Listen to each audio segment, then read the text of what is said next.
नमस्कार। Lab coach Sandeep Singh और उनकी टीम आपका आपके ही यूट्यूब चैनल पर स्वागत करती है। क्या आपको किसी ऐसे व्यक्ति से बात करने का मौका मिला है जो बातों को बहुत ध्यान से सुनते हो या फिर जो डीप लिसनिंग करते हो? एक्चुअली मुझे एक बार मौका मिला। मैं अपने डायरेक्टर सर के साथ मीटिंग में था और मैंने ऑब्जर्व किया कि डायरेक्टर सर मुझे बिल्कुल भी इंटरप्ट नहीं कर रहे थे और जब मैं अपना पॉइंट कंप्लीट करता था तो वो 3-4 सेकंड का पॉज लेते थे और उसके बाद में रिस्पॉन्ड कर रहे थे। ये मेरे लिए एक बहुत ही रेयर और एक बेहतरीन एक्सपीरियंस था। मुझे ऐसा लग रहा था कि डायरेक्टर सर सच में मेरी बात सुनना चाहते हैं, मेरी बात समझना चाहते हैं। ध्यान से सुनना या डीप लिसनिंग को हम एक्टिव लिसनिंग या फिर माइंडफुल लिसनिंग के नाम से भी जानते हैं। अब हम समझते हैं कि डीप लिसनिंग के फ़ायदे क्या हैं। देखिए, हमारे आसपास का जो माहौल है उसमें ऐसे बहुत कम लोग हैं जो डीप लिसनर हों। तो अगर उन लोगों के बीच में आप अपनी डीप लिसनिंग को डेवलप करते हो तो उससे लोगों को ऐसा लगता है कि आप मैच्योर हो, आपकी अंडरस्टैंडिंग काफ़ी डीप है और इसका फ़ायदा आपको घर में भी होता है, आपको अपने दोस्तों के साथ में भी होता है और आप जहाँ पे भी जॉब करते हो वहाँ पे भी आपको इसका फ़ायदा मिलता है। जब आप लोगों की बातें बहुत ध्यान से सुनते हो तो इससे लोग कंफर्टेबल होते हैं, इससे दूसरे व्यक्ति आपसे इमोशनली कनेक्ट हो सकता है और वो अपने मन की बात आपको बता सकता है। अब हम कुछ टिप्स की बात कर लेते हैं। सबसे पहले, जब आप किसी से भी बात कर रहे हो तो उस टाइम पे कुछ भी दूसरा काम मत कीजिए। कुछ लोग अपना मोबाइल देखने लगते हैं, कुछ लोग अपने लैपटॉप पे कुछ करने लगते हैं। नहीं, ये ठीक नहीं है। अगर पॉसिबल हो तो जब आप किसी से भी बात कर रहे हो तो उस टाइम पे केवल बात कीजिए और दूसरा कोई भी काम मत कीजिए।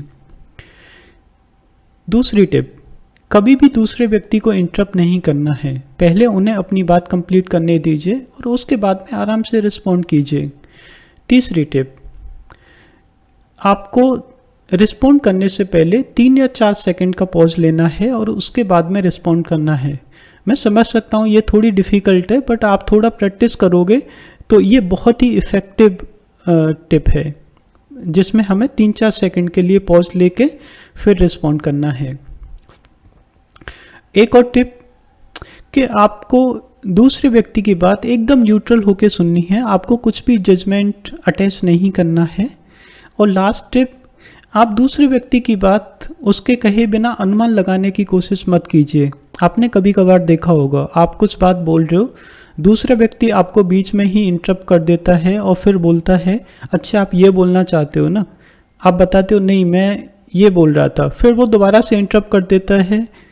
आखिर में आप बोलते हो कि नहीं मैं ये भी नहीं बोल रहा, मैं कुछ और बोलना चाहता हूँ, पहले आप मेरी बात सुन लीजिए, उसके बाद में आप आराम से अपनी बात बताना।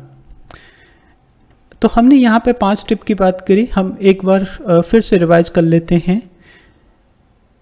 कुछ भी मत करिए जब आप किसी से बात कर रहे हो, बिल्कुल भी इंटरप्ट मत करिए, बिल्कुल भी जजमेंटल मत होइए, बिल्कुल भी गैस करने की कोशिश मत कीजिए और रिस्पॉन्ड करने से पहले 3 या 4 सेकंड का पॉज लीजिए। अगर आपने यूपीएससी की तैयारी की है या फिर आप फ्यूचर में करते हो और पब्लिक एडमिनिस्ट्रेशन अगर आपका ऑप्शनल सब्जेक्ट होता है तो वहाँ पे हम एक थिंकर के बारे में पढ़ते हैं, एल्टन मायो। एल्टन मायो एक बहुत बड़े थिंकर थे। जब एक कंपनी ने इनको इनवाइट किया कंपनी में प्रोडक्टिविटी बढ़ाने के लिए, तो इन्होंने कंपनी को एक सजेशन दिया कि वर्कर्स की जो भी कंप्लेंट्स हैं, जो भी उनके रिजेंटमेंट हैं, आप उनको बहुत ध्यान से सुनिए। और कंपनी ने जब ये करना शुरू किया तो एल्टन मायो ने ये नोटिस किया कि कंपनी में माहौल बदल रहा है। वर्कर्स को ऐसा लग रहा था कि आजकल सच में कंपनी में उनकी कदर है, उनकी बात सुनी जा रही है और उनको ऐसा लग रहा था कि जो भी परेशानी वो बता रहे हैं कंपनी उनको सॉल्व कर रही है।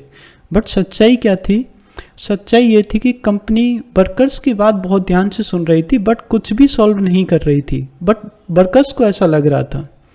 तो यहाँ से हमें एक चीज़ फिर से पता चलती है कि डीप लिसनिंग एक ऐसी स्किल है जिसकी वजह से आप हर जगह पे फ़ायदा पहुँचाओगे, आपको हर जगह पे फ़ायदा होगा। आप कमेंट में हमें बताइए क्या आपने डीप लिसनिंग को कभी एक्सपीरियंस किया है। आप ये वीडियो अपने फ्रेंड्स, अपनी फैमिली, अपने दोस्तों के साथ में शेयर कीजिए।